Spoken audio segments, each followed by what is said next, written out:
बिस्मिल्लाहिर्रहमानिर्रहीम, अस्सलामुअलैकुम, सुबह खैर। आप देख रहे हैं एक्सप्रेसो, मैं हूं हिना आदिल और मैं हूं अली अनीक सैयद। उम्मीद आप खैर आफियत से होंगे और जनाब अपने बहुत अच्छे से ख्याल रख रहे होंगे। आपको पता है कि 5वां सीजन जारी है और एयर क्वालिटी बस जो रोज दिन ब दिन गिरती चली जा रही है, उसमें अपना ख्याल रखना बहुत ज़रूरी है। मास्क लगाएं और इसके साथ साथ ये भी याद रखें कि सिर्फ ये लाहौर की हद तक महदूद नहीं है, पंजाब पूरा इसकी लपेट में आते हैं। इस वक्त भी अगर आप देखें तो बहावलपुर और मुल्तान में लाहौर से ज़्यादा एयर क्वालिटी इंडेक्स गिरा हुआ है। बहावलपुर में 337, मुल्तान में 246 और लाहौर में इस वक्त 244 जो है एयर क्वालिटी इंडेक्स बताया जा रहा है।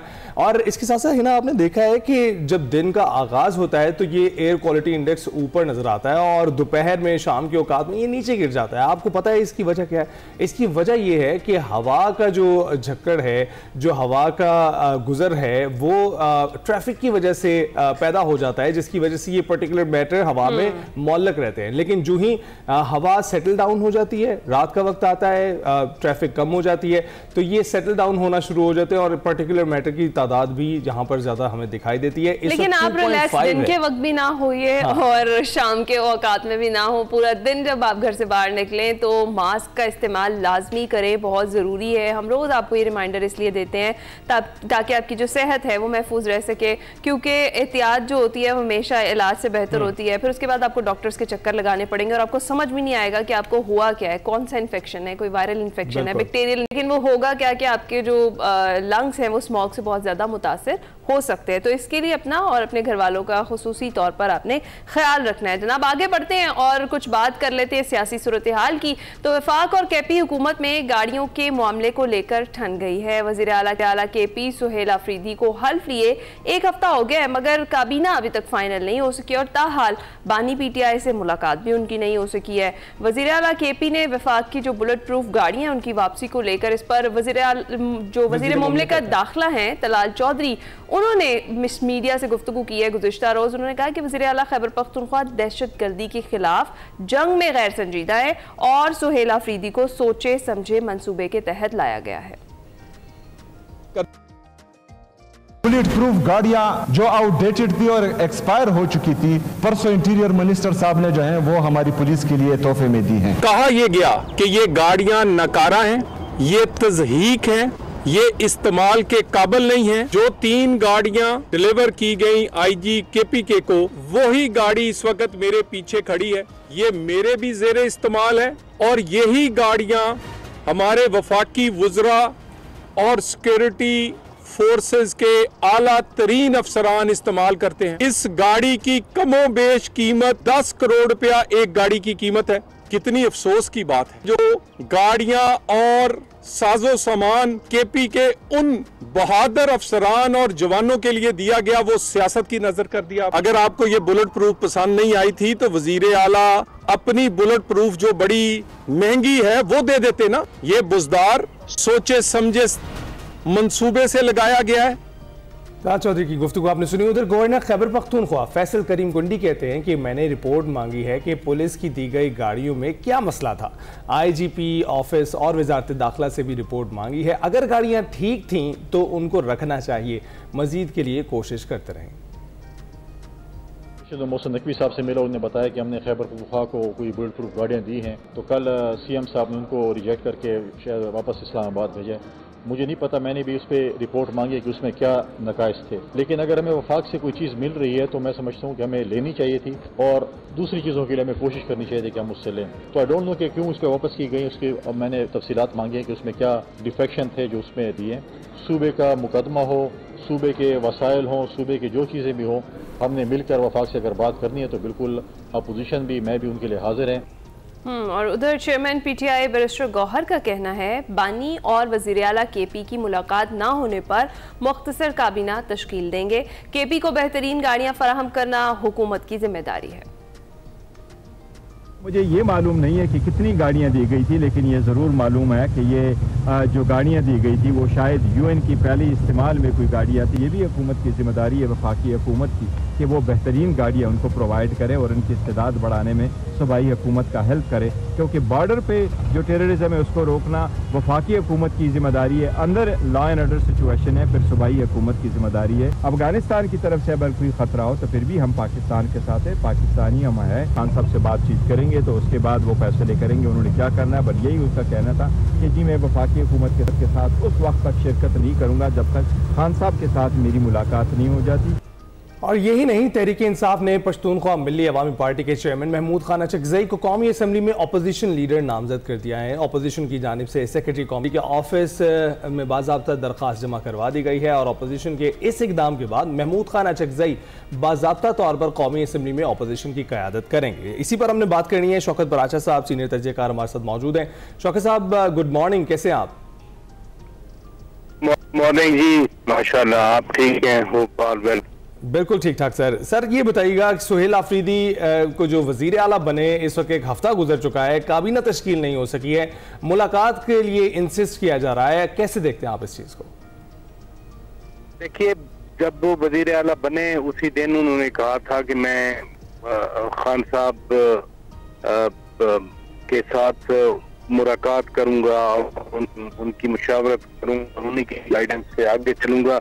और नेचुरल है कि वो खान साहब ने ही उनको वजीर आला बनाया है, नामजद किया है, वो मुंतखब भी हो गए। लेकिन काबीना के मामले में आपको याद होगा अली अमीन खान गंडापुर ने कहा था कि इतने ग्रुप्स हैं। पहले यहाँ छोड़ी गई कि जी वो कोई एडवाइजरी कमेटी बन जाएगी। आइन में तो काबीना लिखा हुआ है बाकायदा तौर पर कि फेडरल लेवल पे भी काबीना होगी और प्रोविंशियल लेवल पे भी काबीना होगी। अच्छा, अब उस एडवाइजरी कमेटी से पीछे हटे तो अब किस किस को अकोमोडेट किया जाए, ये एक बताते खुद मसला है।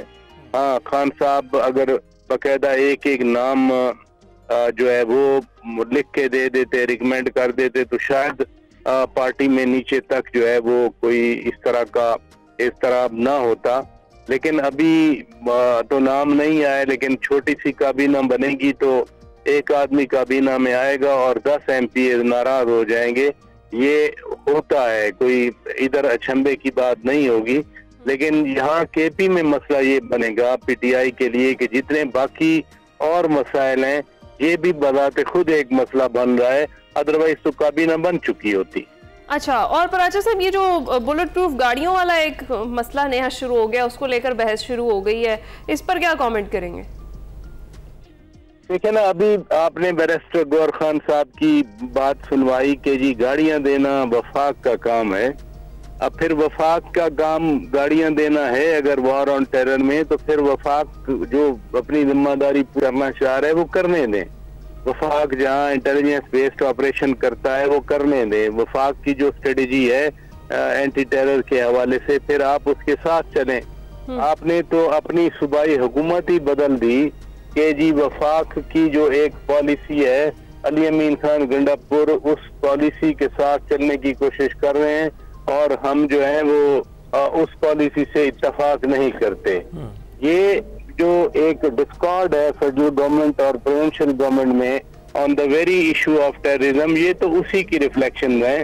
आपको लॉ इन्फोर्समेंट के लिए गाड़ियां चाहिए, लेकिन ये बात सुन के तो ऐसे लगा जैसे ये गाड़ियां नाकिस हैं, ये गाड़ियां। लेकिन जो रिपोर्ट्स हो रही हैं वो तो यही बताया जा रहा है, प्रोफेसर सैफ ने भी जिक्र किया, यूएन के लोगों के पास भी यही गाड़ियां थी। फिर एतराजात उठाने की कोई वजह बनती है आपके ख्याल में? मैं वही बता रहा हूँ ना कि गाड़ियों का मसला नहीं है कि वो नई है या पुरानी है या वो फॉल्टी है या सही है। मसला तो ये है कि एक डिस्कॉर्ड है वफाक और सूबे के दरमियान इस इशू पे, और उसमें बहुत सारे ये वाले गिमिक्स आ जाते हैं कि गाड़ियां खराब हैं, गाड़ियां और दे दें। भाई गाड़ियां चल रही हैं, जब तक गाड़ी चल रही है तो फिर वो तो गाड़ी चलती का नाम गाड़ी है, यही कहा जाता है ना। जब गाड़ी चल रही है वो चल रही है, लेकिन क्योंकि उसको एक प्रिंसिपल से एग्री नहीं करना, वॉर ऑन टेरर वाले प्रिंसिपल पे, तो उसकी ऑफशूट्स में फिर इस तरह के गिमिक्स छोड़े जाते हैं। बिल्कुल ऐसा ही है। तो शौकत साहब, वैसे तो तलाल चौधरी साहब भी कह रहे हैं कि 10 करोड़ रुपए की एक गाड़ी है, उसको इस्तेमाल करने के लिए जो है कोई उज़र नहीं था कि उसको इस्तेमाल ना किया जाता। लेकिन इसके साथ साथ आपने बैरिस्टर गौहर की भी बात की। बैरिस्टर गौहर का जो लहजा है वो काफ़ी नर्म दिखाई देता है सुहेल आफरीदी के बरक्स। सुहेल आफरीदी जारहाना तौर पर जो है अपनी सियासत कर रहे हैं, क़यादत कर रहे हैं, लेकिन बैरिस्टर गौहर उस पर बयान ये दे रहे हैं कि वो कहते हैं कि बानी से वज़ीर आला की मुलाकात ज़रूर होनी चाहिए, लेकिन जो सूबे को काबीना के बगैर नहीं चलाया जा सकता, वो ये भी कह रहे हैं। इसमें लेकिन का लफ्ज़ वो इस्तेमाल कर रहे हैं। देखिए, मैंने आपसे खुद बात की कि काबीना आइन में लिखा हुआ है, आइन में कोई एडवाइजरी काउंसिल नहीं लिखी हुई कि एक आदमी वहां से ले लें, एक वहां से ले लें, एक एडवाइजरी कमेटी बना के चलें या एडवाइजरी काउंसिल चलें। बैरिस्टर गौहर खान साहब लीडिंग लॉयर हैं, वो आइन को समझते हैं, वो कानून को समझते हैं, इसलिए वो जो बात करेंगे वो तो यकीनन आइन और कानून की रोशनी में होगी।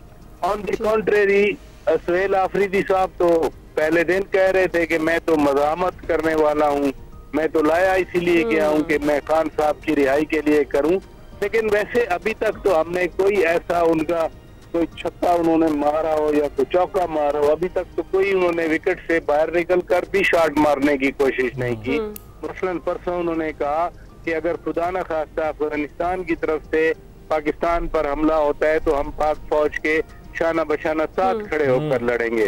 तो मेरे लिए तो ये बड़ी इंकरेजिंग बात थी कि कम से कम chief executive of the province जो नए आए हैं वो वही बात कर रहे हैं जो आप लाहौर में बैठ के सोचते हैं और मैं इस्लामाबाद में बैठ के। बिल्कुल बिल्कुल। अच्छा पराचा साहब, जिस तरह से आपने अभी जिक्र किया कि उन्होंने अभी तक कोई तीर ऐसा नहीं मारा है, लेकिन जो पहली तकरीर उन्होंने की थी और उसके बाद से अब तक जितनी वो तकरीर कर चुके हैं या बात कर चुके हैं, लहजे में फ़र्क तो है, लेकिन अभी भी वो यही कह रहे हैं कि मैं रिवायती अंदाज से हट कर काम करने के लिए आया हूँ, तो ताकि आवाम को भी एहसास हो सके उन्होंने सही तब्दीली के लिए पीटीआई को वोट दिया है। लेकिन जो पीटीआई का वोटर है, सपोर्टर है, वो तो सिर्फ बानी पीटीआई की रिहाई चाहता है। ये टास्क मुकम्मल कर पाएंगे सुहेल आफरीदी?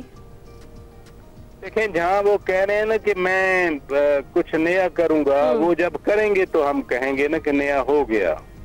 फिलहाल तो वो जो पुराना हो रहा था, पुराना क्या है, वो लड़ाई चल रही थी, फिलहाल तो उसी को आगे बढ़ा रहे हैं ना।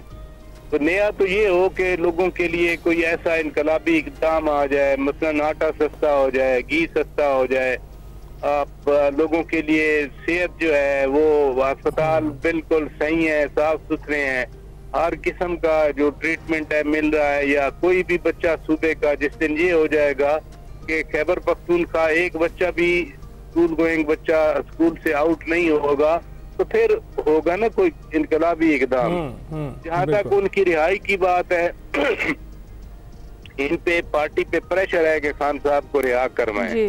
वो कहाँ कहाँ से प्रेशर एमिनेट हो रहा है, तकरीरों से हो रहा है या वाकई जो है वो जब गंडापुर साहब जलूस लेके आते हैं तो उसमें कोई ऐसा ये नहीं है कि वो आके इस्लामाबाद पे कब्जा कर चुके हैं।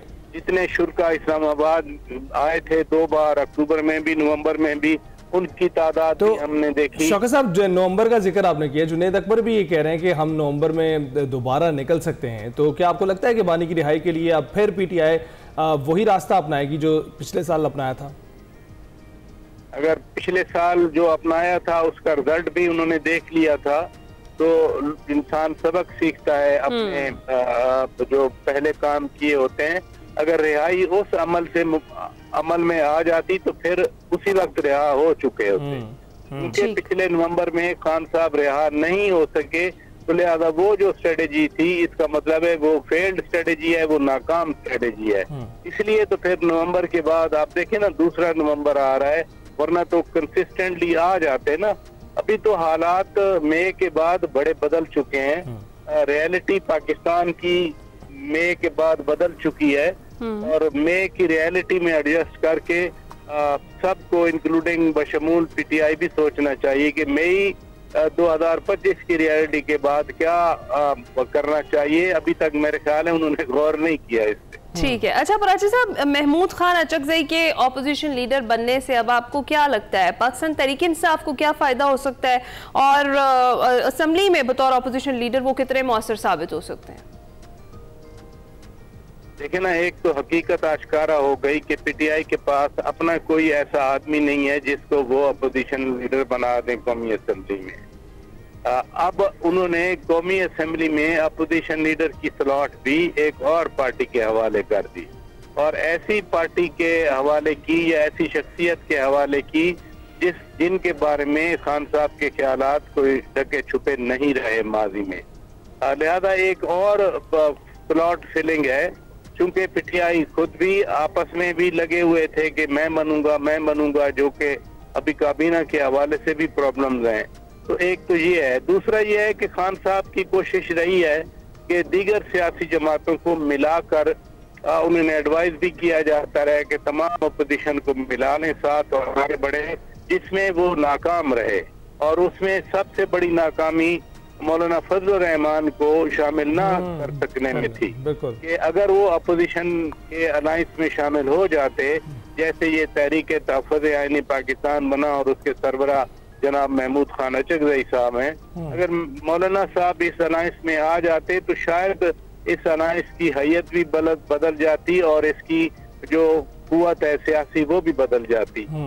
खान साहब की इसी कोशिश के नतीजे में महमूद खान अचकजई साहब अब कौमी असेंबली में हिज़्ब इख्तिलाफ के सरबराह मुकर्रर हुए हैं, लेकिन वो इंडिविजुअल कैपेसिटी में क्या कर पाएंगे, क्या जो डिसिप्लिन में वो सियासत करते हैं और डिसिप्लिन में पीटीआई को लाना चाहेंगे, तो पीटीआई के लोग क्या अपनी पार्टी के डिसिप्लिन में नहीं आए तो अचकजई साहब के डिसिप्लिन में कैसे आएंगे? बिल्कुल ऐसा ही है। शौकत साहब, बहुत बहुत शुक्रिया हमसे गुफ्तगू करने के लिए। आपकी बात बिल्कुल दुरुस्त है कि पार्टी के लीडरान की डिसिप्लिन में नहीं आए तो महमूद खान अचकजई की डिसिप्लिन में किस तरह से आएंगे। और इसके साथ साथ बातचीत ये तो हो रही है कि वज़ीर आला की मुलाकात करवानी चाहिए बानी से, लेकिन इसके साथ साथ गौहर जो है बैरिस्टर गौहर, वो ये कह रहे हैं कि एक छोटी काबीना तश्कील देकर उतनी देर तक जितनी देर तक मुलाकात नहीं होती है सूबे के इंतजामात को चलाना चाहिए। देखते हैं क्या हिकमत अमली अपनाते हैं पीटीआई वाले। ब्रेक पर जाएंगे।